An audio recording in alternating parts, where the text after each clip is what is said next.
Cet homme est un voyou, il insulte les arbitres en permanence, il insulte les adversaires, il insulte les médias, il n'accepte pas la critique, ce qui est grave. Il doit le supporter parce que s'il ne le supporte pas, il ne doit pas être un homme public et il doit quitter le terrain au plus vite.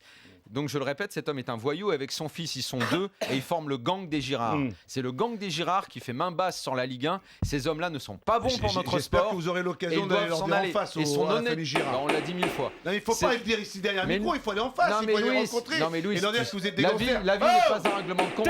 La vie n'est pas un règlement de compte. Je peux m'exprimer quand même ou pas, les mecs là? Maître Louis, c'est à vous. Bravo, monsieur Vergès, à vous. Là, je peux pas laisser dire que Pourquoi c'est faut-il un gang. acquitter René Girard? Parce que pourquoi? C'est pas une question de gang. C'est-à-dire que si tu le laisses parler, s'exprimer, c'est sûr que quand on parle de cet homme, René Girard, il a été aussi entraîneur d'un club qui s'appelait Montpellier, avec lequel il a été champion. Ce n'est pas rien d'être champion quand même. C'est pas ici le dernier qui a failli être champion, c'était Antoine Combaré. On a sorti au cours de saison, on n'a pas laissé finir son travail. On a été chercher un entraîneur italien pour qu'il finisse lui le travail. Mais il a fini deuxième derrière qui? Derrière monsieur.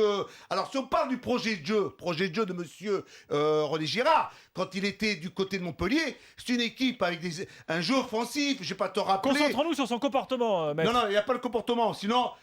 D'abord, le sportif aussi a lieu d'être pris en compte parce que ce sont quand même des éléments auxquels on peut aussi défendre mon client. Mon client, René Girard, lequel qui mérite mon estime et mon respect et celui de tous ceux qui aiment un peu le football. Parce que c'est un honnête homme qui travaille avec ses moyens, qui essaie de faire pour le mieux, d'essayer d'apporter, de faire. Après, c'est selon des situations économiques. La situation économique des clubs français ces derniers temps n'est pas aussi bonne qu'elle l'a été par le passé. Alors, si tu veux faire des comparaison avec Rudy Garcia dans une époque à Lille, ils en avaient les moyens, ils en ont acheté des joueurs, ils en ont fait jouer des Hazard, des Sceaux, des Keita, tout ce que tu voulais. À une époque, il y avait quand même les moyens. Aujourd'hui, ce n'est plus le cas. Je peux te poser juste une question. Il n'y a pas de poser la question. L'honnêteté intellectuelle des journalistes, c'est celle de juger, de regarder un peu quand on travaille, quand on bosse. Vous avez une particularité, vous, c'est quand vous faites une fixation, vous ne sortez pas de cette fixation. Vous restez sur ces éléments-là et vous êtes en train de les condamner systématiquement.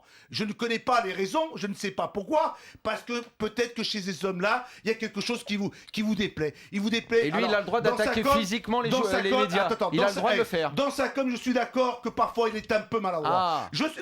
Il a le droit de s'en prendre nommément en caractérisant un homme sur son physique, il a le droit. Alors je t'explique par rapport à ce...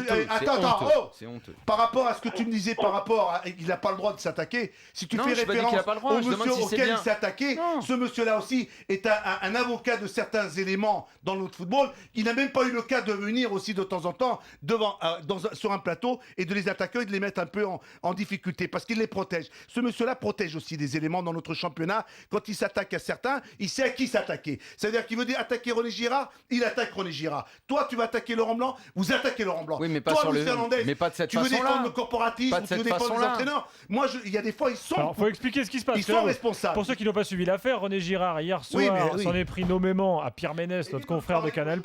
Non, mais il a dit le gros sur Canal. J'ai pas... Est-ce que ça c'est un bon comportement? Non, c'est pas un bon comportement. Ah bon? Je ne suis pas là pour te dire qu'il a eu raison de dire cela. Parce qu'il doit aussi savoir se maîtriser. Mais tu sais qu'à force systématiquement de sentir cette critique permanente... Qu'est-ce qu'il va prendre un flingue un jour? Non, il va faire quoi, non, c'est pas nous, il nous a menacé physiquement ici. Il peut le faire ou pas? Non.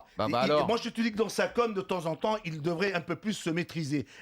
Prendre un peu plus de la hauteur. Ce qui n'est peut-être pas le cas. Je suis d'accord avec toi. Ce qui se passe chez cet homme-là, et je trouve que quand il a été, déjà, quand on lui a mis un coup de pied au cul du côté de la direction technique nationale, parce qu'à l'époque, c'était monsieur Gérard Rouillet. Mais ça, je suis d'accord avec ça. Est-ce que tu as compris? Non, mais là-dessus, je suis d'accord. Il a été renvoyé comme un malpropre. Mais on l'avait même défendu. On l'avait même défendu à cette époque. Ensuite, on n'attaque pas l'honnêteté, on attaque... Juste une question, Louis. Est-ce que tu penses... Je veux une réponse sincère. Et en plus, je te connais, je sais ce que tu penses du jeu.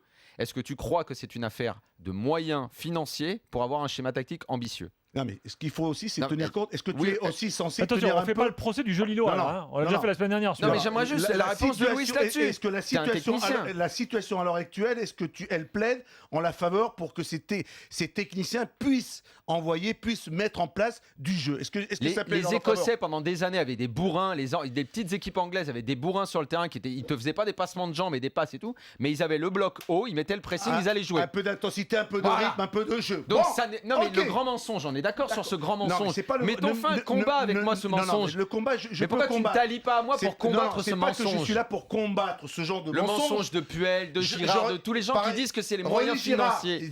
C'est pas vrai. René Girard, il arrive derrière une situation, c'est celle de Rudy Garcia, où Lille aujourd'hui n'a plus les moyens qu'ils ont eu dans un passé. Aujourd'hui, il est obligé de tenir. Mais t'es obligé. Ça Daniel, d'accord. c'est Mais que ça t'es un d'accord. entraîneur. Il n'est pas obligé de jouer avec 3-6. Non mais peut-être, mais ça c'est ce sont qu'est-ce qu'il fait Didier Mais moi je Deschamps? parle de l'ennui, moi. Je parle de l'ennui qu'il nous procure. Est-ce qu'on peut parler de cet ennui? Non, mais Une parce nouvelle qu'on a fois, le droit. revenons sur j'ai tenu à son défendre- comportement et pas sur le je jeu. tiens à défendre René parce que je Allez, trouve la que conclusion, d'abord maître. chez cet homme-là, il y a une certaine honnêteté du travail. Mais ça, je suis d'accord C'est avec un vrai toi. professionnel. Mais ça, je suis d'accord. Oui, c'est Ensuite, vrai. c'est Oui, un vrai c'est vrai. professionnel.